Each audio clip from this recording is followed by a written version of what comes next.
32 حزب كانوا سببا من الاسباب التي اسقطت حكم الاخوان. عايز اطمنك ان في هناك ائتلاف بين الحركه الوطنيه اللي قاعد جنبك رئيس حزب كبير، وبين حزب التجمع رئيس حزب عريق ايضا، وبين حزب الناصري، وبين حزب المؤتمر اللي بيضم عدد من الاحزاب السياسيه في الاخرى. خلافات يا استاذ احمد. في خلافات. لا، في هناك تيارات مدنيه، تيارات مدنيه، نعم هناك تنسيق. اذا واحد خرج مش عايز يعجبه اختلافات ده موضوع تاني.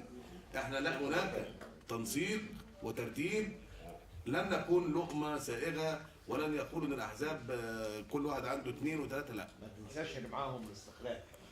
ربنا يكرمك، تيار الاستقلال ده بتاعكم كلكم طبعا، وبالتالي احنا امام قوه. بطمنك على مصر، الاخوان المسلمين مش هيتسلقوا للحكم تاني، لان في قوه مدنيه ووطنيه تتراصد صفا واحدا، وان شاء الله ما حدش يقدر ينال منها.